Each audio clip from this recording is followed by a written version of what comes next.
Baik, bismillahirrahmanirrahim. Assalamualaikum warahmatullahi wabarakatuh. Alhamdulillahirabbil alamin wa bihi nasta'inu ala umuri dunya waddin.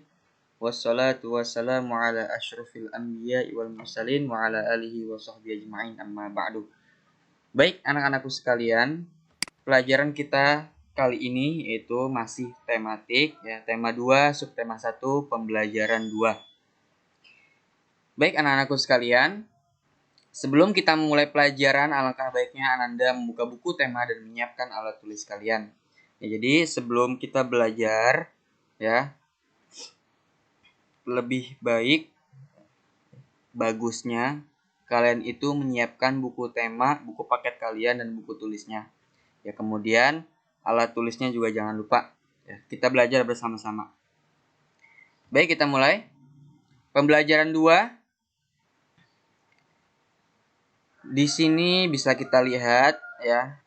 Ini pelajaran SBDP ya. SBDP.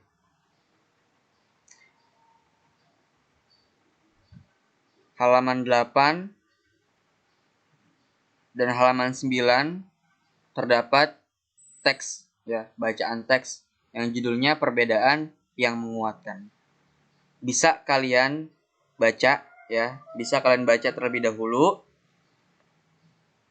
Kemudian yang kolom berwarna kuning itu perbedaan tidak menghalangi persatuan, dengan bersatu kita dapat melakukan banyak hal. Setelah mengamati gambar dan membaca teks tentang hidup rukun dalam perbedaan, tulis hal yang kamu ingin ketahui lebih lanjut dalam bentuk pertanyaan. Nah, kalian di halaman 9 ini yang paling bawah, setelah membaca teks ya yang judulnya perbedaan yang menguatkan, kalian disuruh untuk menuliskan apa yang ingin kalian ketahui tetapi dalam bentuk pertanyaan, ya. Nah, ini ya. Dalam bentuk pertanyaan. Di kolom yang paling atas itu kita buat terlebih dahulu pertanyaannya, ya. Kalian siapkan pulpen kalian, kita belajar bersama-sama. Nomor 1. Apa manfaat perbedaan dalam masyarakat? Tanda tanya. Nah, itu yang pertama. Yang kedua, apa saja penyebab perbedaan yang ada dalam masyarakat? Tanda tanya.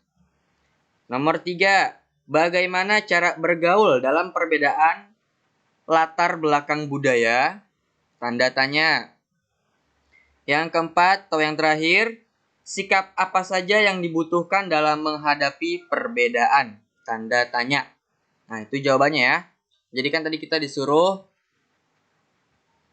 menuliskan apa yang ingin kita ketahui, tapi dalam bentuk pertanyaan. Nah, itu semua pertanyaannya ya. Kalian tulis.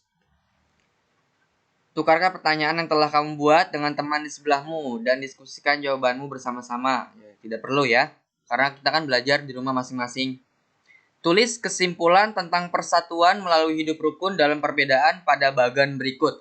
Nah, di bawah dari kolom itu ada sebuah bagan. Ya, ada sebuah bagan. Kita disuruh menuliskan kesimpulan. Nah, kesimpulannya itu ya berarti kesimpulan itu yang penting ya. Ide pokoknya. Kesimpulan itu. Apa perbedaan yang ada? Di dalam rukun dalam perbedaan itu, apakah perbedaan yang ada?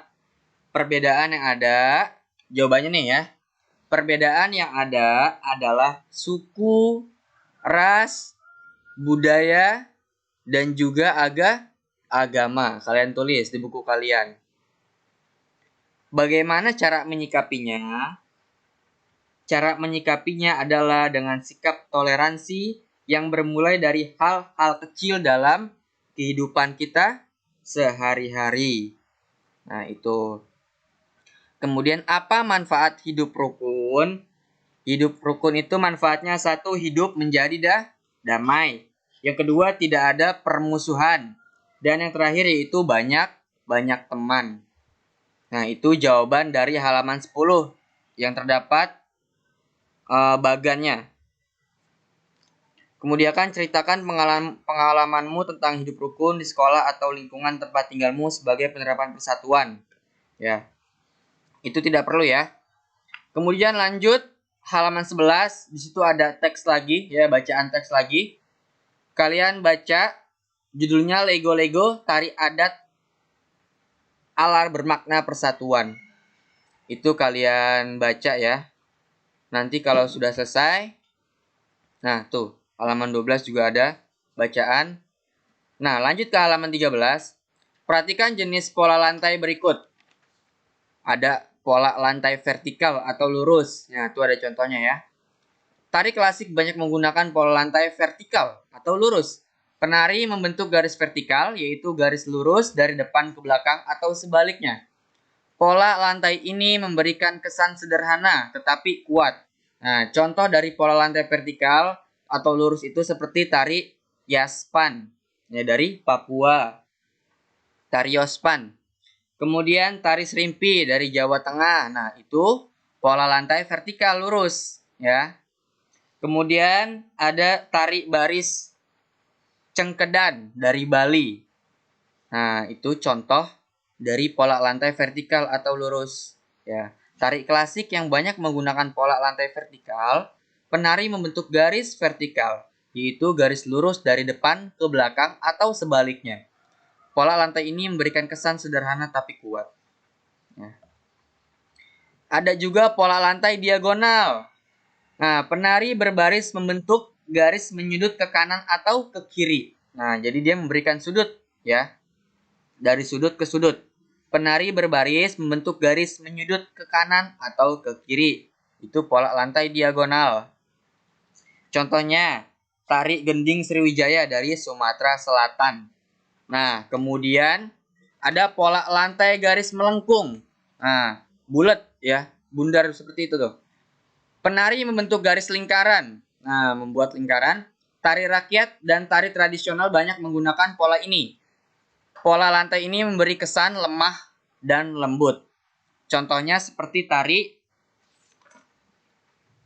tari Mak Bodong dari Toraja dan Toraja dari Sulawesi Selatan. Kemudian ada tari Randai dari Sumatera Barat. Nah, temukan berbagai tari daerahmu, sebutkan pola lantai tariannya. Nah, ini jawabannya yang ada di kolom ini. Itu sesuai tempat tinggal kalian masing-masing. Ya, misalkan kamu tinggal di daerah Aceh. Nah, Aceh itu ada apa? Ada tari saman. Apa yang dipakai tari saman itu polanya? Pola garis lurus atau horizontal. Ya, horizontal.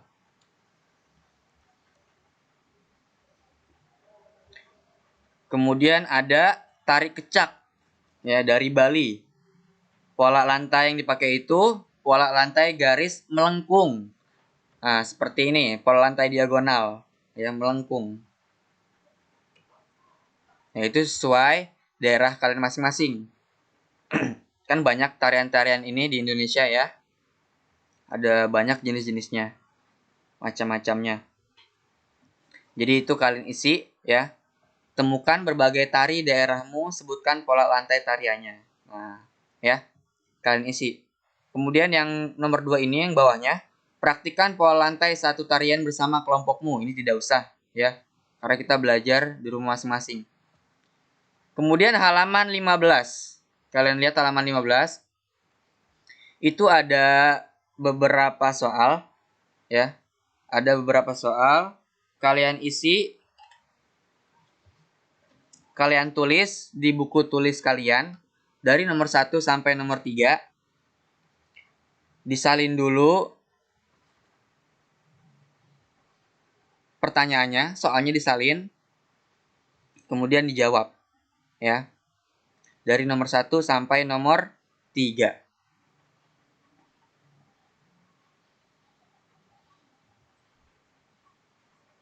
Didit adalah adik Siti. Ia baru saja membeli kue. Namun ia sangat kecewa karena ukuran kue yang dibelinya tidak sesuai harapannya. Didit menunjukkan kuenya kepada kakaknya. Ukuran kue Didit yang dibelinya adalah 1/4. Ia heran mengapa besaran kuenya lebih kecil dari ukuran kue yang 1/2. Siti dan teman-temannya membantu Didit menemukan jawabannya. Tahukah kamu apa yang terjadi? Kamu pun bisa membantu Didit. Kamu bisa menggunakan gambar untuk melengkapi jawabanmu. Nah, jadi kalian bikin dulu ya. Cara menjawabnya seperti itu. Kalian bikin kue, contoh kuenya itu bulat. Ya. Kalian bandingkan kue Didit dan kue Siti, adiknya. Ya. 1/2 dan 1/4. Nah, kalian bandingkan.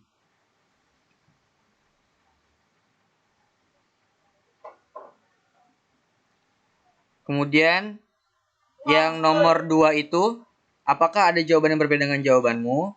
Didit ingin mengurutkan beberapa bilangan pecahan berikut ini. 2 1/4, 9/4, 6/4, 3 1/4, 11/4, dan 1 2/4. Bantulah Didit untuk mengurutkan bilangan pecahan tersebut. Buktikanlah dengan menggunakan gambar. Nah, jadi kamu disuruh membuat gambar.